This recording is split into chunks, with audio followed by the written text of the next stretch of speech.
Летела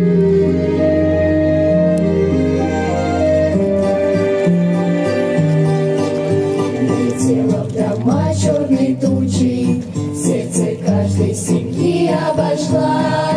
Болью ноющей, ветром колючим в города постучала война. А где-то звучали слова поздравления и вальсы. Кто-то в ладонях заветный держал аттестат. Простившись с друзьями, шагнули под танки, в окопы, под пули. Школьный звонок